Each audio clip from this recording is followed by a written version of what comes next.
to go to a church conference. Tell us about The Lord is Good. What inspired you to do something like that in a hip hop sort of way?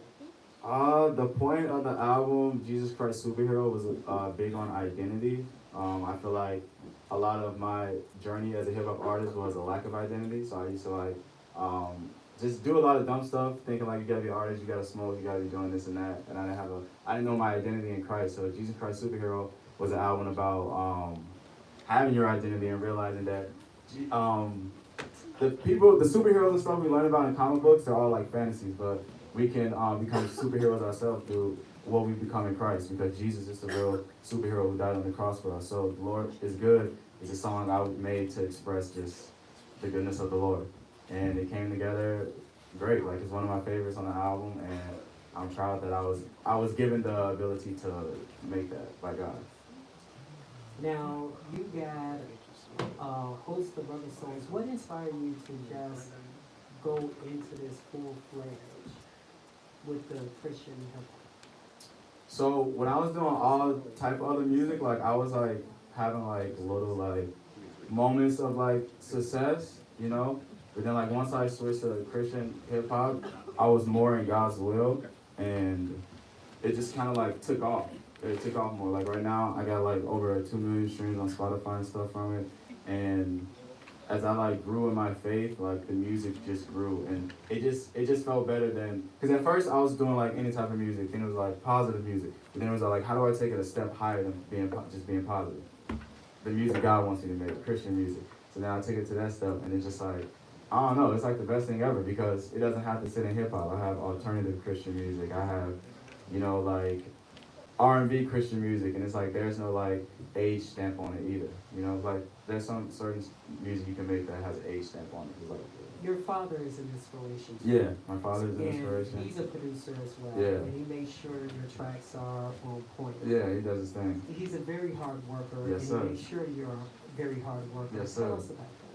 So me and my dad, we've been working together since I was a kid. He's always had a studio. Right now, he's working on opening a recording school. When I got back from Los Angeles, I took over his old recording studio. So like he basically taught me how to not produce beats, but like engineer music. And so like I have a lot of like artists come to me, and I like do their music. It's a fun thing to do. Me and him, we've had like, you know, like we bump heads sometimes because like it's a father-son thing. A lot of people think like, oh, it's just like easy, you know, like, but now like sometimes we have different ideas and stuff, but like we always work through it, and like we bond through music, whether that's him working on his own music and showing me, or me working on my own music and showing him, or us doing music together, because we have songs together. And then, or if it's like just as simple as getting equipment together, like, hey, I got this new microphone, check this out. It's like, oh yeah. So like, you're going to do another song for us, 2 songs for us. No, you're going to do another song for us, then you're going to come back and do a final song for us. So tell us about this song you're about to do right now. To be real, I can't decide in my head which one I want to do right this second. I'll do Free of Sins, and this song is just about being free of sins, and that doesn't mean that you don't sin, but because we're all flawed people and we're all gonna, you know, sin. But free of sin, the point is all like you're free from the change of that. So like oh, I did this and I made a mistake and I'm beating myself up about it. Don't free of sin. All right, so right ahead. Roman.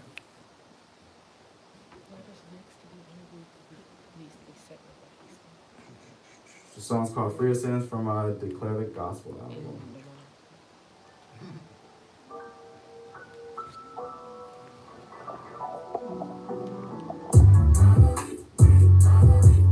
Yeah.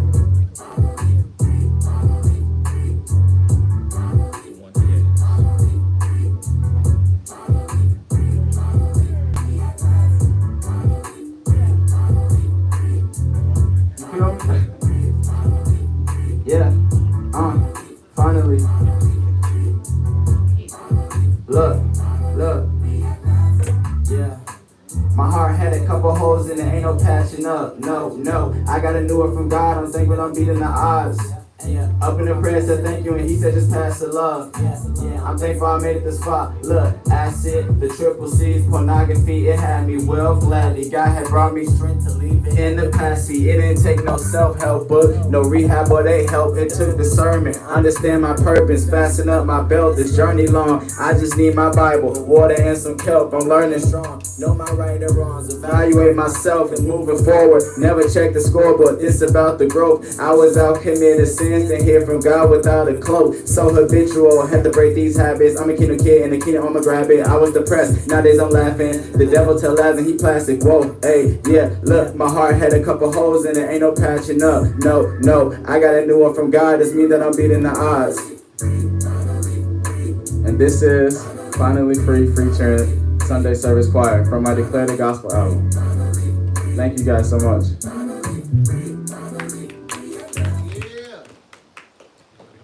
And he will be back with a last song kicking off our Christmas holiday edition. Welcome back. I'm DJ Roland. No, I'm just joking. Okay. Please give the IntellectualRadio.com/iHeart radio station your name, your background. Tell us a little bit about yourself. Man, my name Happy Birthday Calvin. I'm an artist, producer, creative, model. Originally from Chicago, originally from the west side of Chicago, all around the west side, North Lawndale, K-Town, Oak Park, all the west side. And yeah, I'm an artist, I make music. That's me, I'm a creative.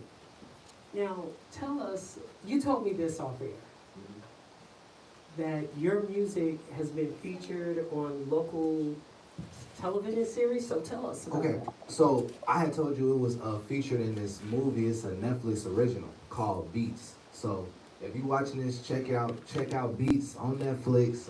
It's featuring my best friend. It's like my brother. He the main actor. His name Khalil Everidge. But that song was like the main tune for the whole movie, because the movie was like a anti-violence kind of awareness movie about the inner city of Chicago. It was about a boy who was a producer, but he had PTSD. So he couldn't go outside, he couldn't do nothing. But he could make beats and he could make music. So my song was used throughout the whole movie to kind of tell that story. But yeah. What inspired you to do music? What inspired me to do music? You know, it's crazy. I've been doing music my whole life. Like, my dad wasn't super in my life, but everything I ever heard about him was him being like an artist, you know what I'm saying? And then growing up in church, I would always be around music, whether it's the choir, learning songs to sing in church and stuff like that. And then just the influence of seeing rappers and stuff just growing up. Like, once I saw Lil Wayne, that was like one of the biggest moments for me. I remember I was like, oh my God. Like, then I seen Kanye. I remember watching Kanye, the slam poetry. He did like a slam poetry, All Falls Down. And that really touched me too. So, like, around that time in my earlier years, once I saw it, I knew it was for me. That inspired you to write music? It inspired me to express myself in that way. Because I was always expressive, whether it was drawing or just talking. You know, I was always been like a big talker, you know what I'm saying? But once I saw that avenue, I just instantly took it. Not only you do music, you write music, you produce music, you're also a model. Tell us about it. Right. So, man, modeling is crazy. It's like a super, man, it's I wouldn't say it's hard. Anything in life that you work for is going to be, like, anything of value is going to be hard. So, but it's definitely strenuous. Like, I remember the first modeling experience I ever had, it was probably my biggest one. Because doing little stuff when I was younger and stuff, like my cousins, they would have showcases and stuff like that. So that's kind of how it started. But then as I got older and stuff, I got this opportunity while I was signed to this label. Shout out ATS. While I was signed to ATS, I got this modeling opportunity to model for Pierre Moss. So I went out to New York with them, and it's like my first time doing this. So it was crazy. Like, Pierre Moss, what is Pierre Moss? So Pierre Moss, he's a fashion designer, but he's, I think, most notably known for collaborating with like Reebok, and I think something else. I don't know if it's like Balenciaga or something super like luxury, but he got his own brand. So that's his brand's name is Pierre Moss, but he mainly worked with like Reebok and all these other people. So that was his first time coming And that was like one of his first collections that I ended up walking him for. But that was like a crazy experience for me, like seeing so many different people, being able to network with so many different people and see, you know, what networking and what making connections can do for people. You know? Now, modeling, they teach you some facial expressions.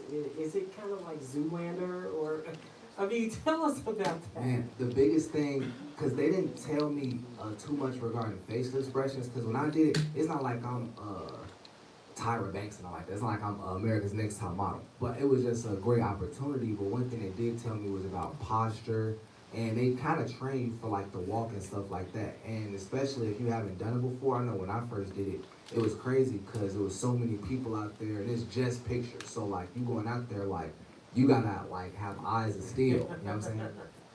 So. And you don't look at nobody, you just look straight. Yeah, you just look straight. Yeah, you just look straight. Why do you have to look straight instead of around? Because you gotta get the shot. That's how everybody is taking a picture. You gotta get the shot. That's the angle. Right. Anything else is you messing up the angle. Right. You know? Right.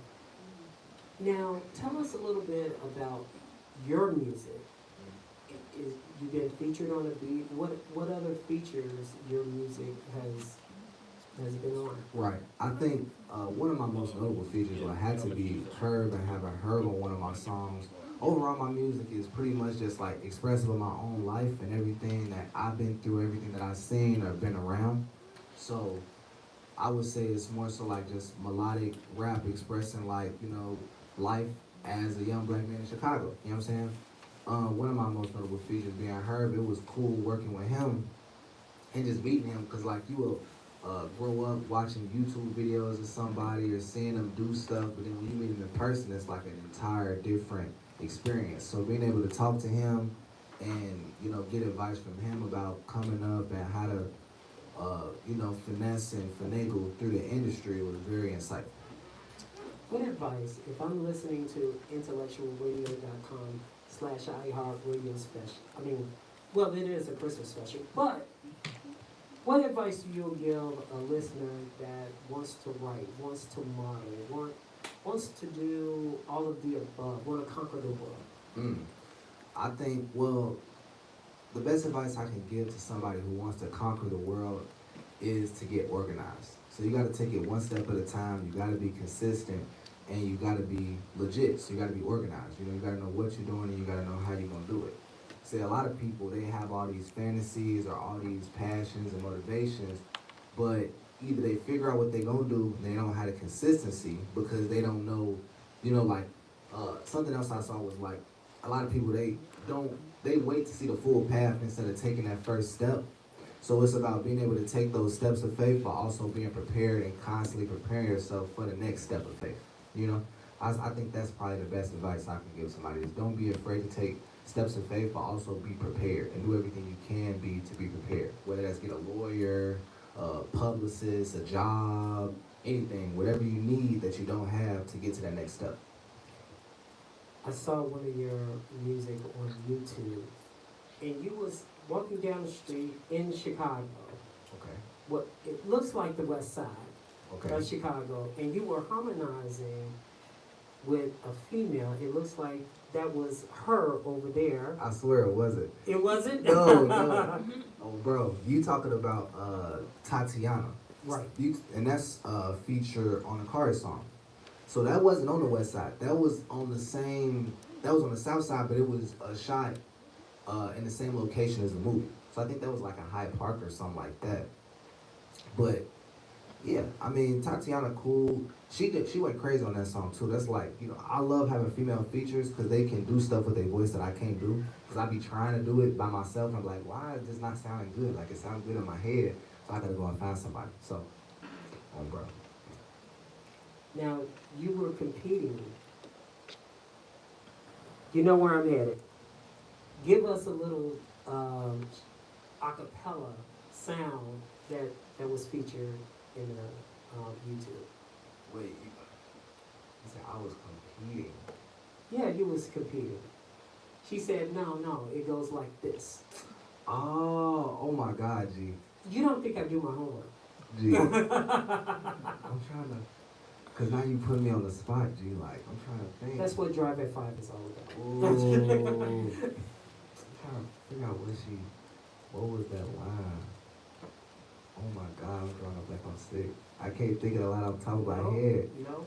I got bars off the top always, but you talking about the lines from the movie though. Off the top, I don't know the lines when they was going back and forth. But you was harmonized. You talking that? Yeah. Yeah. Yeah, bro. Yeah. Oh, you want me to hit that? I can't hit that on bro. I ain't got no auto tune on God. I need some auto tune. Or I smack that again on bro.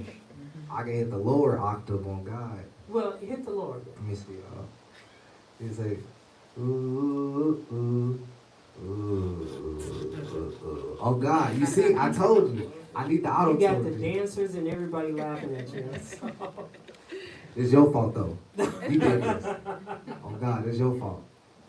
What's coming up in the next couple of months, and how your 2005 going to look like? Man, like really just a lot of releasing. So for the longest time, I was like just taking like a break, a hiatus, just to get everything together. But now I've been releasing, so I'm back in like mode. I've been releasing like every other month. So I got a lot of different music that I'm putting together. I got EPs I'm planning to put together. I got new songs that been dropping I'm still promoting. So, we got No Friends Part 2. We got No Cap, No Caption featuring my dog, A-Matic Logan. So a lot of different artists, you know what I'm saying? But just more releases, you know what I'm saying? More releases, more push, and more engagement. I want to do more. I'm so happy that I met you and that Marshall gave me your number. See, I've been doing like more community stuff with Marshall. He helping me get back, like networking with the community, getting different opportunities to give back and stuff like that. So that's also something I'm wanting to pair with the release. So it's not like I'm just dropping music. I want to drop music and then go share it with the world and talk to people and, you know what I'm saying, get more integrated with everything. All right. Tell them how they can get in contact with you and what's next. Man, all social media, Happy Birthday Calvin, at Happy Birthday Calvin. You can look me up, DM me, whatever it is, we can work it out, we can make it happen. Features, production, songwriting, I'm open for anything. You're just open for anything. I'm open for anything, bro. Anything creative, you know what I'm saying? It's like, we just gotta put ourselves out there more, you know what I'm saying? Take more risks creatively. I feel like everything been kind of, I don't know, it's like, we're going through a renaissance, I feel like, where everybody is taking. Are you talking about hip-hop going through a renaissance? Yeah. Why? Because, I don't know that. Nah, I mean, I'm not saying a renaissance in terms of jazz. I'm saying a renaissance in terms of like, you got more artists that's not following the mold of trying to appease the general media or the masses, people making music that they actually feel that they're passionate about, you know what I'm saying, versus a lot of people are just trying to make music for the club, you know what I'm saying, like, now obviously that still happens to a degree, but you don't see that many like Drakes compared to, maybe how many you saw 10 years ago, Well, what about Kendrick Lamar? Exactly, that's my point. Yeah. And he just hit that plateau. That's why it's the renaissance. But let's put it this way. Hip-hop is 2 years in a row. Hip-hop is going to showcase in 2025 at the Super Bowl. As a hip-hop artist, what you think? Man, honestly, I think it's fire. I can't hate. I can't say it's not fire. It's definitely fire. Anybody that's in that position is blessed. Sometimes I often wonder when it comes to large opportunities like that, what's the ulterior agenda, or if there is one, you know what I'm saying, or whether it's to pander, whether it's to get people to feel a certain way, act a certain way, think a certain way, I don't know. But I'm always going to be happy to see hip-hop artists, especially hip-hop artists the same color as us, do a Super Bowl, you know what I'm saying? You're not saying they're not like us. Chicka-paka. Chicka-paka. They not like us. Oh, bro, they definitely not like us. On God. But that's my point. How you gonna say they not like us and then go perform for them? Like, what we doing? It's like it's a double-edged sword because you can't turn down the money. What I'm supposed to say, don't get your bag. So true. Brother, it's always a pleasure having you on the Drive at 5. Don't be a stranger, okay? Of course. All right. When he has more music, you're coming back, right? God. All right. Thanks a lot. Well, we got artists, and now